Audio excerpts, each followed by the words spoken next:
pendant cette période hivernale, on a tout le suivi de la vinification, comme on a pu le voir précédemment, avec tout ce que cela comporte dû au cours de ces fermentations.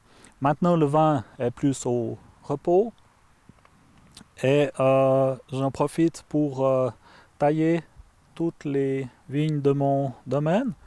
C'est pour moi un plaisir de pouvoir tailler personnellement tous ces cèpes parce que d'une part ça permet de voir l'état de santé, de voir s'il y a une éventuelle présence de champignons sur les bois, de voir si les bois ont bien mûri durant l'automne. Hein. C'est toutes ces parties brunes ici qu'on appelle les sarments étaient des parties vertes durant cet été.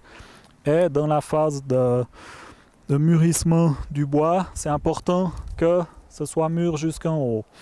Ensuite, on va voir l'équilibre de la vigueur. Est-ce que l'équilibre est bien respecté entre la souche et le nombre de bois?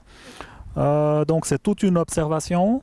Et puis la taille en elle-même est assez spéciale puisque il y a des principes très précis à respecter parce que la vigne ne recouvre pas ses plaies de taille. À chaque fois qu'on coupe, qu'on fait une coupe sur le vieux bois ou à n'importe quel endroit, en fait, ça crée une nécrose qui ne se refermera pas, qui ne se cicatrisera jamais. Donc, il faut imaginer à chaque fois qu'on a sur une profondeur d'un centimètre ou d'un centimètre et demi, une nécrose qui va se former. Donc, il faut à chaque fois visualiser où va passer le chemin de sève, ce qu'on appelle le chemin de sève, pour préserver la longévité des cèpes.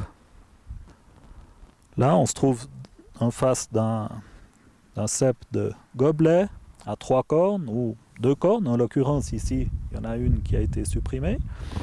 Alors, je vais tailler comme ceci.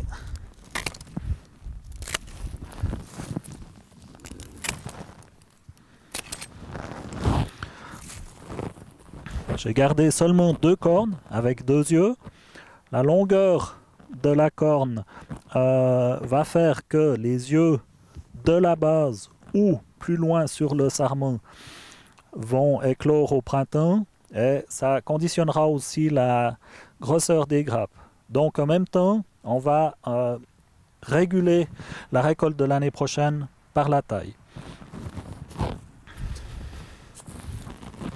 Ici, on peut observer toutes ces tailles précédentes, des années précédentes, qui sont à chaque fois une nécrose que j'ai fait rester au-dessus ici, en visualisant que la sève a toujours la place de son chemin par le bas ici.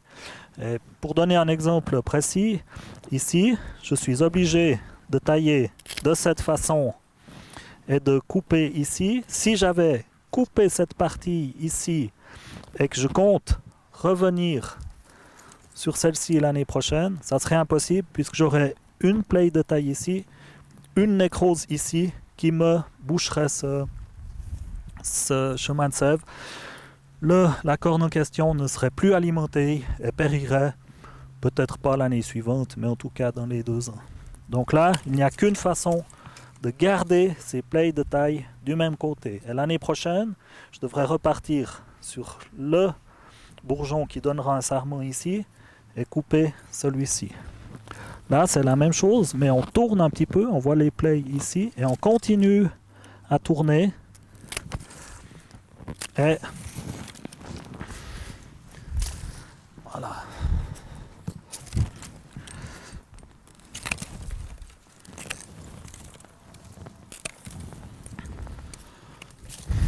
Ce qui est intéressant, c'est aussi de visualiser à chaque fois, d'essayer de voir ce qu'on va faire l'année prochaine.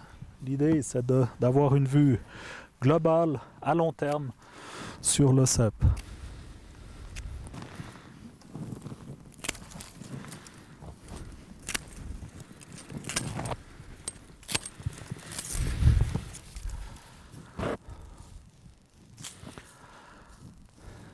Alors chaque sarment, là, on va laisser un tas d'une brassée de sarments chaque fois. Et puis ensuite, avec une petite machine qui passe entre les rangs, on va les broyer pour c'est ce qui donne ce qui donne cette matière organique en surface ici. Ça, c'est ceux de l'année passée et des années précédentes. En les broyant en surface, ça fait un petit tapis qui ramène environ un tiers de la matière organique de ce que la vigne consomme un élément de la terre. Donc c'est vraiment une bonne opération.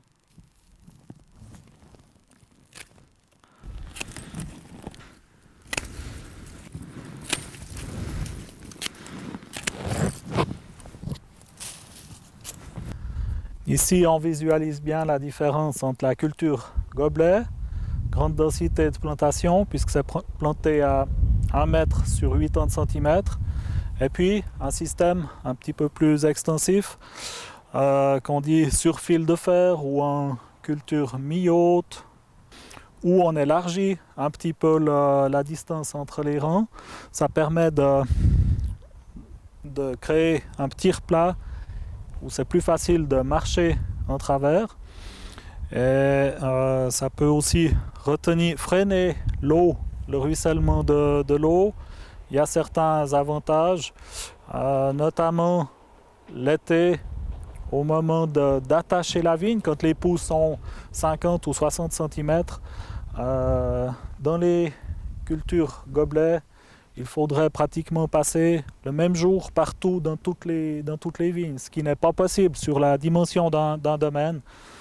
C'est pour ça qu'on est obligé d'avoir une partie des vignes sous cette forme qui nous laisse plus de battements pour organiser le travail au bon moment. Ici, j'utilise un sécateur électrique parce qu'on a parfois des diamètres de bois qui sont plus élevés, qui serait difficile à couper avec le petit sécateur. Alors le principe est un peu différent. Au lieu d'avoir 6 bois qui poussent à la base d'une corne, on a une réserve et 4 bois qui poussent le long de ce qu'on appelle une branche à fruits. Et les sarments qui poussent plus loin sur la branche à fruits sont plus fructifères, sont des yeux qui ont des grappes un petit peu plus grandes que les yeux de la base.